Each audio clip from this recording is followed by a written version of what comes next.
Hello everyone, I am Kiranmayi, a Assistant Professor and Area Chair, Digital Transformation and Operations, School of Business, Aditya University. And I am the course instructor of Business Statistics and Analysis for Decision Making. And the second module in this lecture, in the second module, we are going to discuss what is mean, median, mode, and the what kind of relationship tells what does it tells, and what kind of conclusions we can draw with the help of relationship between these three measures we are going to understand in this lecture. So, descriptive statistics are categorized into three categories: measures of central tendency, measures of variability, measures of frequency distribution. Yes. So, let us once again recollect the meaning for mean, median and mode. Mean is the average value where entire data set is summed up to one single value, that is what we call mean. And next, median is the exact middle value of the ordered processed data, where the data set is first either processed either in ascending order or in descending order. So, after setting the data in this either of these two orders, then we find the middle value which divides the entire data set into two equal parts. And the third one, mode. Mode is the value which has got repeated for many times in the data set, which appears more number of times frequently, and that value is called mode. Yes. So, let us try to understand the relationship between mean, median, mode. There is no thumb rule that these three are going to be equal and only this particular measure is to be used for the data set. So, you may obtain different values for mean, median, mode, sometimes which all these values may not be equal. So, in such a times, how to interpret such data based upon the values which are not equal for all these measures, mean, median, mode. So, for example, coming to, we can observe this kind of relationship between these, that is mean is less than, median is mean is less than, median is less than mode. So, using these relationships, we can understand whether the data is asymmetrical or whether the distribution is skewed distribution. Asymmetrical means where the entire distribution is divided into two equal halves. Skewness means the data may be either skewed, right, the data may be left skewed or right skewed. Okay. So, based upon the relation, based upon these relationships, we can understand the type of distribution of the data. And the first kind of relationship we can observe is mean less than, median less than, mode. So, this kind of relationship reveals that the data is negatively skewed, that is where the longer tail lies on the left side, that is most of the data points on higher side, this side, on the higher side. For example, if we consider exam scores of a few students who scored very low, when a test is conducted, there may be students who scores high and who scores low.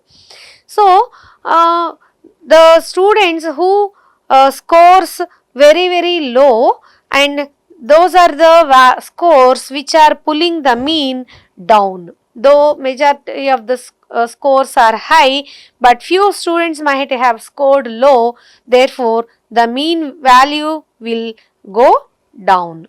So, this is how we can draw conclusions based upon this kind of relationship.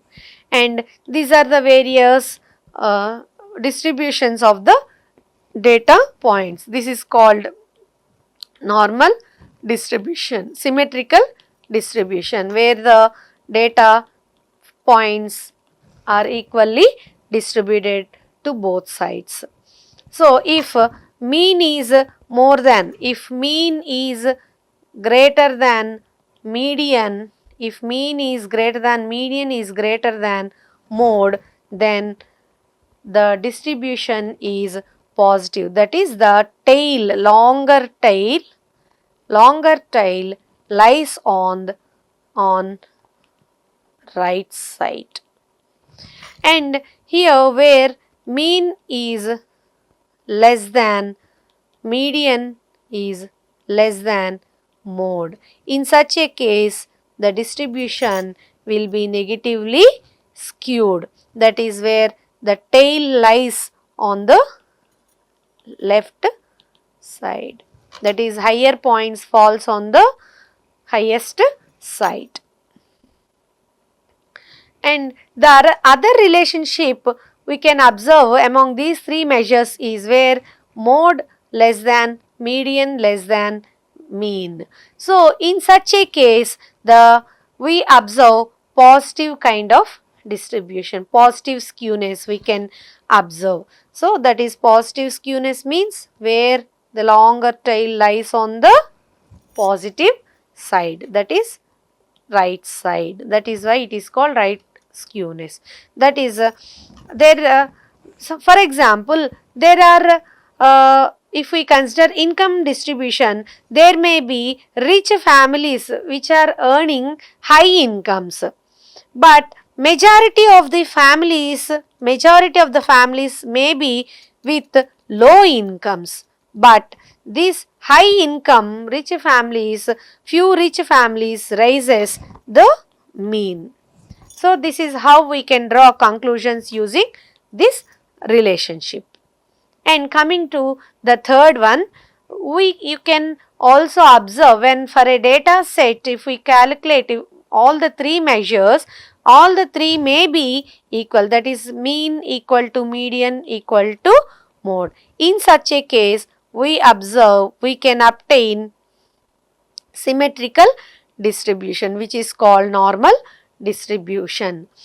So, where it is when these three measures gets equal, we can observe when the data is represented graphically, a bell shaped curve we can observe in such a case.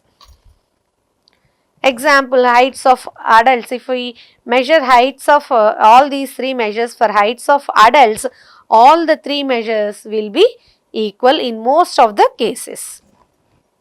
And for example, if let us consider a case where for a data set the value of mean is 5, median is 3, whereas mode is 2. That is, median is mean is greater than, median is greater than mode.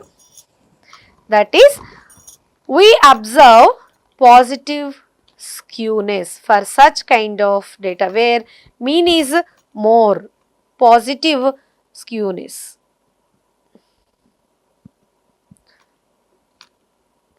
Mean is more, mean, median and mode. So, mean is greater than, median is greater than mode.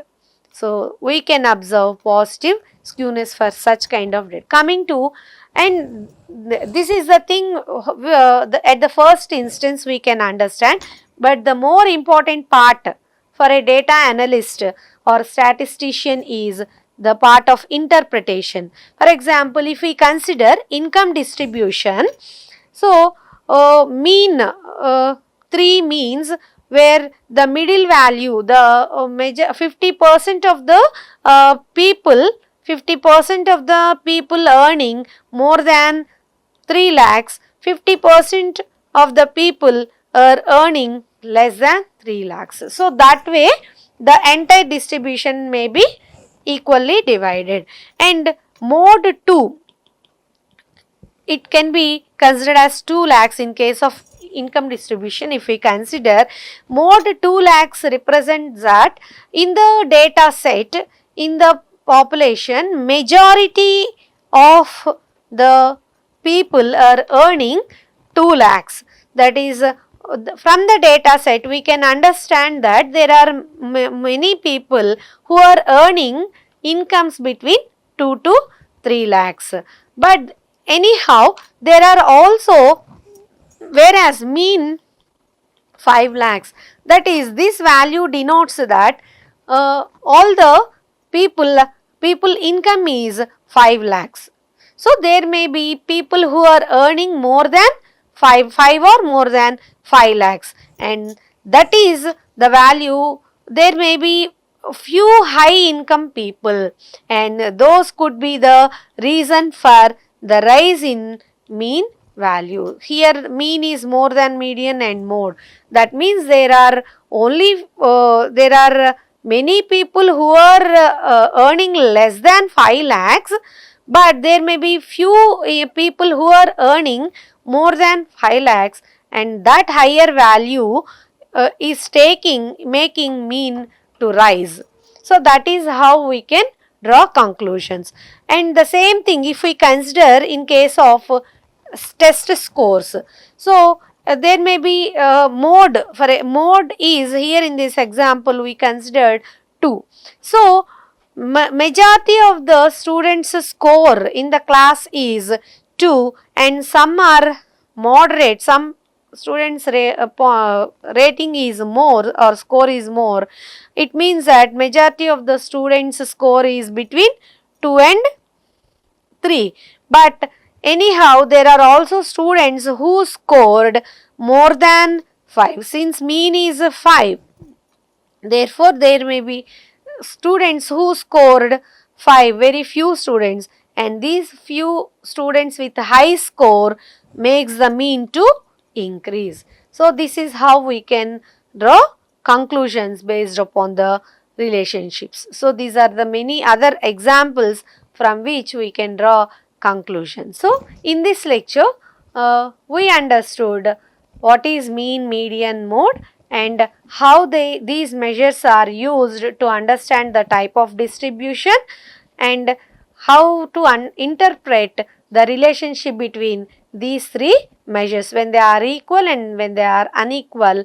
What does those measures connote, and what kind of conclusions and how to interpret we have understood from this lecture. Thank you.